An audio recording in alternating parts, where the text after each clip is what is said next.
Hey guys, welcome back to my channel and another video. If you are new here, my name is Nicole and welcome. So today we are going to be discussing all of the books that I want to read in the month of March. I've actually had a really good reading month in February, so I'm feeling very motivated, very back on track with my reading goals and stuff like that for the year, because we're just going to get straight into the 6 books that I've decided to put on my TBR for March. The first book that I actually want to read is one that's on my Kobo. My partner got me a Kobo for Christmas and I have not picked up this at all to read. If you've seen any of my other videos that have come out this year, I've actually been quite unwell and the motivation to read has been severely lacking. I did at Christmas when I got it download 2 books. One of them was a Christmas book, I never read it, and then the other one was a book that was recommended to me by my best friend Sasha, and I really want to pick up my Kobo and read a goddamn book on it because my partner spent so much money on this and I feel really guilty that I went like 3 months into the year and I haven't picked it up yet. So the book that I want to read, oh, you can see that is great, you can read it, is Summer Reading by Jen McKinley, or McKinley, I probably said that wrong. I'm gonna be honest, I don't actually remember what the blurb is about. My best friend just sent me a screenshot of this book and another book by Jen McKinley and was like, if you've not read this, you need to add it to your TBR. So I did. I downloaded it because the price was right. And I don't remember what it's about, but I feel like it's giving me beach read by Emily Henry vibes because it literally says 2 people, 1 summer, a love story they didn't see coming. I don't know. It's a love story over summer. That's all I know. I trust Sasha. Her and I have very similar reading tastes, and if I really enjoy a book, she tends to really enjoy it as well. So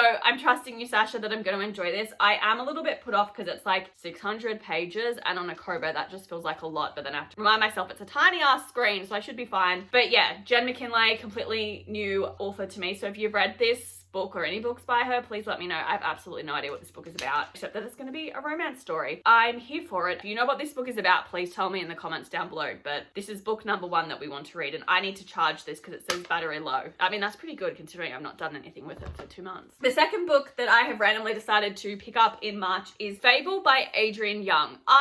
And this is going to be me in every single TBR for the rest of my life probably. I picked this book up a really long time ago. It was not last year, I think it was 2023. 2023 was really the year that I bought way too many books, I think. And I heard really good things about it, and I have the sequel, and both of these books are on my 24 books I want to read in 2024. Let me just double check that that's correct. Yes, this book, Fable, and the sequel, Namesake, are both on the 24 books that I want to read in 2024. So I feel like it gives mermaid, but I'm probably wrong. So we've basically got our main character, Fable. She's the daughter of the most powerful trader in the Narrows. I believe that this is a place in this world, and the sea is the only home that she's ever known. Her father abandoned her 4 years ago on a legendary island filled with thieves and little food. In order for her to survive, she must keep to herself, learn to trust no one, and rely on the unique skills her mother taught her. The only thing that keeps her going is the goal of getting off the island, finding her father, and demanding her rightful place beside him and his crew. Okay, so it's given pirates. I'm not mad about that. In order to help herself achieve this, she enlists the help of a young trader named West to get her off the island and across the Narrows to her father. But it turns out West isn't who he seems to be, and together they have to survive more than the treacherous storms that haunt the Narrows if they're going to stay alive. Well, this sounds like a pirate book, and I've made up that it sounds like a pirate book, but I'm not necessarily mad about this. Like I said, this is the first book. Just want to pick it up and see how I go. If I'm obsessed and I really love it, I do have the sequel ready to go, but I haven't put it on my TBR as such, but I've got 3 weeks off. We've got plenty of time to read some books, so we'll see how we go.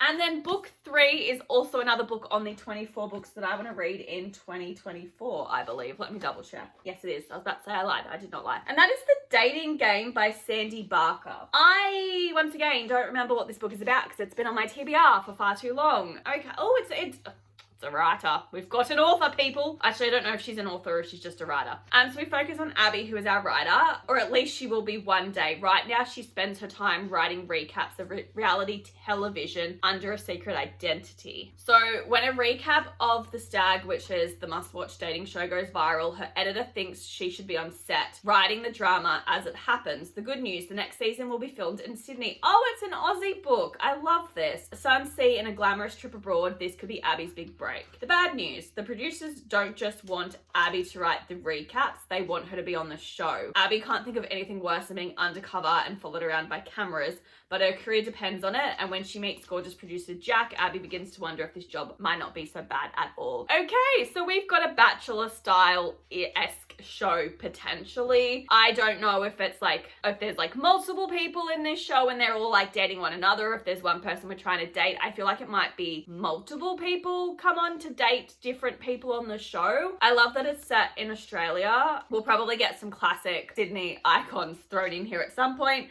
but it's gonna be, I'm hoping, just like a fun rom-com, and there's always so much drama on dating shows that I'm kind of here for it. So look, I just think it's gonna be simple, fun, and easy, and honestly, I need that in my relaxation 3 weeks off. And then book 4 is, I'm sounding like a broken record, but I promise that this is the last time I'm going to say this in this video, is also another book that is on the 24 books that I want to read in 2024, and that is From Lukov with Love by Mariana Zapata. Once again, this book has been on my TBR since probably 2023. I have heard fantastic things about this book. All I really know is that it focuses on like this ice skating, I don't want to say couple, but I believe that they're two people who ice skate. The main character, potentially her partner in the ice skating competition, like for some reason is no longer able to compete with her, so they bring in somebody else, and I think they have like, they're enemies and they don't get along or they don't like one another. I don't know if it's like a mutual dislike or if it's just one-sided and they have to skate together, and that's all I know. So now I'm going to read the blurb to see if I was anywhere close to what I think this book is about. If someone were to ask Jasmine to describe the last few years of her life with a single word, it would definitely be a 4-letter one. After 17 years of figure skating and countless broken bones and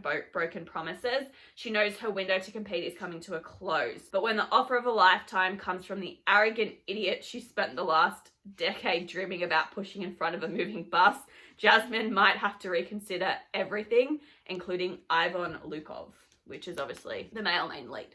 So like, we were close.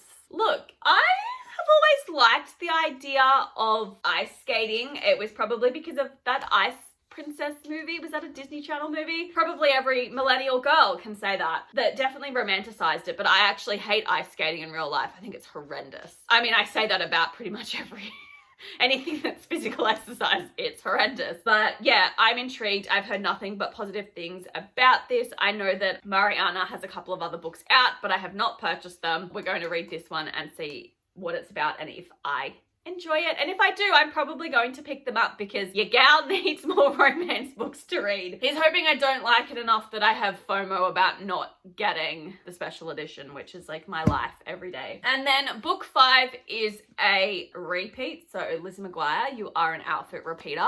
And that book is A Study in Drowning by Ava Reid. This was put on my January TBR and I did not get to it. If you want to know why, go watch my January reading wrap up. But basically, this is a book that I purchased last year. And as I've said before, I'm trying to be a bit more conscious of my book buying habits and making sure that when I buy a book, I read it. That year would be the preference, because as you've heard me say so far, I've had this book on my TBR for like 2 years, potentially longer. I hate the fact that I've had books sitting on my TBR for 2 years. So I did purchase this book towards the end of last year. So I definitely want to get it read in the first half of this year. And I'm bringing it back because it sounds really cool. I think I'm going to enjoy it. But basically, we focus on our main character, Effie. She's always been obsessed with fairy tales. There is this one book that she's obsessed with, which is Angerhard. It's this beloved epic book about a mortal girl who falls in love with the fairy king and then destroys him. Effie's whole life, she's also had haunting visions of the fairy king. So that's probably why she's obsessed with this book as well, because she can probably see herself in the mortal girl. And she's in her first term at a prestigious architecture college. And when the author of this book's family puts up a contest to design his house, Effie immediately wants to apply. Our male main character is Preston, and he is a stodgy young literature scholar who is obsessed with trying to prove that this author of this book is a fraud. So he also enters the competition basically to prove this. They both end up, I guess, almost winning the competition and getting to go to design the house. And they basically work out that there are some dark forces, both mortal and magical, conspiring against them. And it's like, hopefully gonna be like a little bit of a cool kind of fantasy novel. It sounds really intriguing, and I'm just excited to pick it up and give it a read, because I was a little disappointed that I didn't get a chance to pick it up in January. So I definitely want to do this in March because I feel like I might really enjoy it. And then the sixth and final book that I have put on my March TBR is a brand new one to my collection, purchased in February. And that is The Wedding Engagement by Zoe Allison. For anyone unaware, it is the sequel to The Xmas Holidays by Zoe Allison. This is actually the first time I've looked at the books together. Hold on. You know what? I love it. I don't love that this one is now shiny and this one's matte. The Xmas Holidays came out around November, December of 2023. And this one did get released, I think, in America in 2024, around the same time, like late 2024. But it only got released in Australia in February of this year. Obviously, when I read The Xmas Holidays, like, this was a 4.5 to 5 star read, I believe, but I was obsessed with it. I thought it was great. The side characters were fantastic, and I finished the book and I immediately said to myself, there are so many characters that she could do a spin-off books on, and this is going to be like, you know, interconnected standalones. And what do you know?